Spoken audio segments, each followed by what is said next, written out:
Everyone, good evening. Welcome back on my YouTube channel. आज मैं फिर से आई हूँ आप लोगों के बीच में किसी एक और टॉपिक को लेकर के। टॉपिक मेरा एक ही है, आप लोगों को पता ही है कि आजकल क्या चल रहा है। तो पिछले टाइम जो मेरा ये चक्राता विधायक के साथ एक विवाद हुआ था, उन्होंने मेरे साथ बदसलूकी कर दी थी, उसको लेकर के सोशल मीडिया पे कुछ वीडियोस वायरल हो गई थी।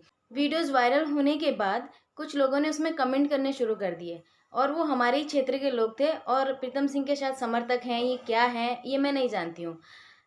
उन लोगों ने काफ़ी कुछ लिखना शुरू किया। उनमें से एक महाशय हैं, उन्होंने एक वीडियो डाला था और उसमें ये लिखा था कि ये जो महिला है, मेरे लिए महिला बोला उन्होंने, कि ये जो महिला है ये वहाँ पे झगड़ा करने के इरादे से गई थी क्योंकि इसका भाई जेल के अंदर बंद है और ये चाहती थी कि प्रीतम सिंह उन्हें छुड़ाएं, और क्योंकि वो दोषी हैं और ये उन दोषियों को बचाना चाहती हैं। इस तरीके का कुछ उन्होंने लिखा था। और फिर उसके साथ साथ एक उन्होंने फुटेज डाला था कि देखिए हमारे जो विधायक है वो इतने महान हैं जो खुद बात कर रहे हैं उनको छुड़वाने की। तो मैं उसी के बारे में बात करना चाहती हूँ। पहले आप ये वीडियो देख लो, फिर उसके बाद मैं बोलती हूँ। तो हम पूछना चाहते हैं, जब हत्या भी नहीं है, आत्महत्या भी नहीं है, तो उसकी मृत्यु कैसे हुई?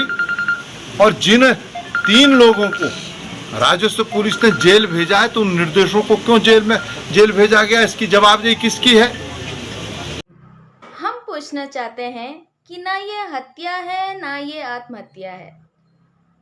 तो अगर ये हत्या भी नहीं है, आत्महत्या भी नहीं है, तो निर्दोष जेल में क्यों है? फिर आप लोगों ने खुद ही देखा कि उन्होंने ये कहा कि अगर ये हत्या भी नहीं है, आत्महत्या भी नहीं है, तो निर्दोष जेल में क्यों है। बिल्कुल सही बात है, हम भी यही कहते हैं। लेकिन महाशय, आप खुद जाकर के एफआईआर दर्ज करवा के आए हैं उस दिन, जिस दिन ये वारदात हुई थी, जिस दिन तीनों को पकड़ा था। पकड़ा नहीं था, वो खुद बेचारे वहाँ गए थे ये बताने के लिए कि हमने इसके साथ खाना खाया है, और वहीं से आप लोगों ने उनको उठाया और वहीं एफआईआर दर्ज करा दी मात्र 2 घंटे के अंदर। और इस बात का मेरे पास सबूत भी है कि आप उस वक्त वहाँ थे और आपके रहते एफआईआर दर्ज हुई थी। अब खुद कहते हैं कि उनको क्यों पकड़ा है। मतलब 2 बातें आप खुद ही कह रहे हैं। अब इसका उलट एक और वीडियो आप देख लीजिए। इन्वेस्टिगेशन का एक पीरियड होता है, उस पीरियड में हमें पता है यार, हमको मत बताओ कि इन्वेस्टिगेशन का टाइम होता है। मैं जानता हूँ आपने भाई, आप उनको रिमांड में लेते, जिन लोगों को आपने गिरफ्तार करके जेल भेज रखा, उनसे कोई पूछताछ आपने पूछताछ हुई है? नहीं करी आपने। जेल में पूछताछ हुई है, जेल में बयान रिकॉर्ड है, जेल में पूछताछ हुई। कोई हत्यारा ये बोलेगा कि मैंने करी हत्या? आपके भाई ये कहने के कि हाँ थानेदार साहब मैंने हत्या कर दी है, तो बताइए। अच्छा यार, तुम कुछ करोगे नहीं और तो लोग आएंगे तुम्हारे पास कहने की हमने हत्या कर दी। बुलाए आप अपना उच्च अधिकारियों को। अभी आपने जो थोड़ी देर पहले वीडियो देखा था, जो इससे पहले का वीडियो था, उसमें कहते हैं कि निर्दोष जेल में क्यों है। अभी आप लोगों ने स्वयं देखा कि ये कहते हैं कि उनको रिमांड पे नहीं लिया आपने, उनसे आपने ठीक से पूछताछ नहीं की। तो आप कहना क्या चाहते हैं? आप क्या कहना चाहते हैं कि ये दोषी हैं या निर्दोष हैं? आपको इनके जेल में होने का दुख है या फिर इनके बाहर निकलने का दुख है? आप कहाँ कंफ्यूज हैं? आप ये तो बताइए मुझे। आप किसे गुमराह कर रहे हैं? अपने आप को, पब्लिक को, पुलिस को, या फिर किसको गुमराह कर रहे हैं आप? ये मेरी समझ से बाहर है। तो आप तो खुद ही ये बात बोल रहे हैं कि इनको रिमांड पे नहीं लिया आपने, इन पे ये नहीं किया आपने, इन पे वो नहीं किया। क्या करवाना चाहते थे आप? आप चाहते हैं कि उनकी हड्डी पसली सारी तोड़ दी जाए? आप चाहते हैं कि उनको पूरा अधमरा कर दिया जाए? तब वो अधमरी हालत में कहेंगे हाँ जी हमने मारा है, क्योंकि उनको मार से बचना है। क्या आपको ये पता नहीं है कि पुलिस को दिया गया बयान कोर्ट में एडमिसिबल नहीं होता? आप भी तो एलएलबी हैं, और बार एसोसिएशन का आपके पास लाइसेंस ही समझ लीजिए, या फिर मेंबरशिप भी है। भले ही आप कोर्ट नहीं आते, अदालत में पेश नहीं होते हैं, जानकारी तो हम भी बहुत रखते हैं। लॉ करने के बाद भी अगर आप इस तरीके की बात कर रहे हैं तो बहुत अच्छी बात कर रहे हैं। आप वहाँ क्यों गए थे ये जनता जानती है, सब जानते हैं। मुझे नहीं पता ये कि ये जितने लोग आपके पीछे खड़े हैं ये कितनी जानकारी रखते हैं आगे की, लेकिन सच्चाई मैंने आप लोगों को दिखा दी। आप स्वयं सोचिए कि आज हमारे बच्चों के साथ ये सब हो रहा है, कल आपके साथ हो सकता है, किसी के भी साथ ये घटित हो सकता है। और जब ये घटित होगा तो यही विधायक साहब आएंगे और ये आपका साथ नहीं देंगे। ये यही कहेंगे कि इनके खूनी हैं, दोषी हैं, चाहे उनके खिलाफ सबूत हो या ना हो। क्यों? क्योंकि अपनी राजनीतिक छवि तो बनानी है ना, वोट बैंक बनाना है, ये दिखाना है कि हम किसके साथ खड़े हैं। अब ये महाशय कहते हैं कि हमने पुलिस चौकी खुलवा दी। जो पुलिस चौकी 2011 में मंजूर हो चुकी थी उसे अब 2022 में खुलवा रहे हैं। तो मैं तो आपको सैल्यूट करती हूँ कि ये पुलिस चौकी खुलवा के आपने बहुत अच्छा किया। अब ये मैडम का भी आप देख लीजिए, ये भी इंटरव्यू दे रही हैं, क्योंकि मीडिया में तो दिखना है ना। जी मैम, आप क्या कह रहे हैं? मैं ये कह रही हूँ, पुलिस प्रशासन कह रहा है कि वो हादसा था।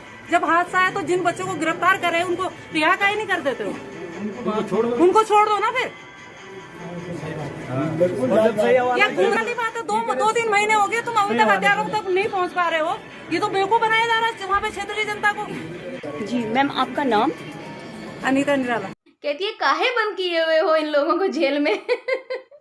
अब इन मैडम को कौन समझाए कि धारा 302 के अंतर्गत मुकदमा दर्ज हुआ है और मुकदमा दर्ज होने के बाद उस पर नामजद रिपोर्ट दर्ज हुई है, तो कैसे छोड़ देंगे मैडम? काहे छोड़ देंगे उनको ऐसे?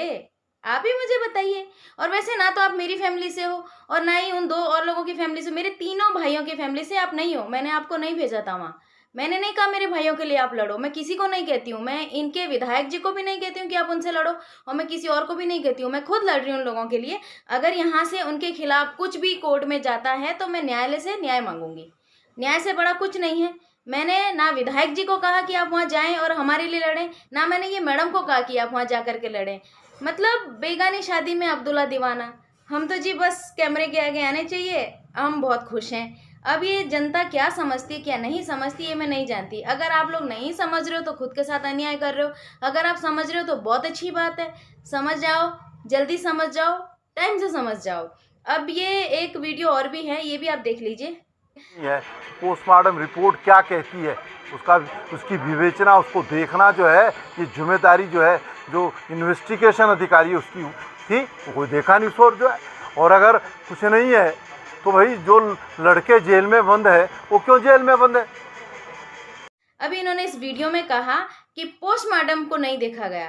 क्या आप वहां पे जाकर के सबसे पहले पोस्टमार्टम रिपोर्ट आपने पढ़ी थी जाकर के?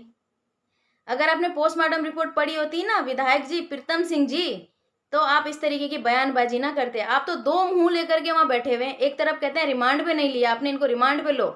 कौन कहता है कि मैंने खून किया या नहीं किया? एक तरफ आप कहते हैं कि निर्दोषों को क्यों रखा हुआ है। तो आपको तो खुद को ही नहीं पता कि आप क्या बोल रहे हैं। और इसमें एक कोई और महाशय हैं जिन्होंने कमेंट किया हुआ था, वो कहता है कि लोहारी गांव के लिए इन्होंने बहुत संघर्ष किया था और ये जो लड़कियां विधायक जी के यहाँ गई थी ये पैसों में बुलाई गई थी इसलिए गई थी। क्या आपके घर की महिलाएं पैसों में कहीं जाती हैं? मुझे लगता है आप इसी टाइप का धंधा करते हैं, इसलिए आप दूसरों की लड़कियों के लिए ये सब बोल रहे हैं। आपकी अगर हिम्मत है तो आप मेरे मुंह पे आके दिखाइए और साबित कीजिए कि हम पैसों के लिए गए थे या हम किस लिए गए थे, ठीक है ना? उसके बाद बात कीजिएगा। बिना जाने किसी के बारे में इस तरीके की बात नहीं करते। रही लोहारी गांव वालों की बात, तो ये तो लोहारी गांव वाले ही जानते हैं कि धरना देने के बाद भी आज बेचारे उनका क्या हाल है। ये उनसे पूछ लीजिए आप जा करके। इसके बारे में मैं कुछ नहीं कहना चाहूँगी। ना मुझे इनके राजनीतिक मुद्दों में बोलना है और ना मुझे इनकी राजनीति पर बात करनी है। लेकिन अगर ये अन्यायपूर्ण बात करेंगे, इनके अलावा कोई भी बात करेगा, तो मैं उसके लिए खड़ी हूँ, डट के लड़ने के लिए तैयार हूँ। आज मेरा जो इनके साथ विवाद हुआ है, इसमें कोई भी ये ना सोचे कि मैं चुप बैठ गई हूँ और मैं डर गई हूँ। मैं किसी से नहीं डरती हूँ। जब तक मैं सही हूँ तब तक मैं सही हूँ। बिना प्रूफ के कोई बात नहीं करती हूँ। आप इनका दोगला चेहरा खुद ही देख लीजिए। आज हमारे साथ घटित हुआ है, कल आपके साथ भी घटित होगा। ये तो वो महाशय हैं जो बिल्कुल बहाव में चलते हैं। जहाँ पर इनको दिखता है कि मेरे साथ पब्लिक ज़्यादा, ये उधर चलेंगे, फिर चाहे किसी भी व्यक्ति के साथ अन्याय क्यों ना हो जाए। बाकी रही मेरे 3 भाइयों की बात, तो उन्हें न्यायालय छोड़ेगा, न्यायालय उन्हें निर्दोष साबित करेगा और वो मैं खुद कोर्ट में साबित करूंगी। उसके लिए मुझे किसी के सबूत की, किसी की सहानुभूति की और किसी की भी बयानबाजी की जरूरत नहीं है। तो आज की वीडियो में सिर्फ इतना ही है। फिर मुझे कुछ और मटेरियल मिलता है, मैं आप लोगों से फिर बात करूंगी। Thank you so much.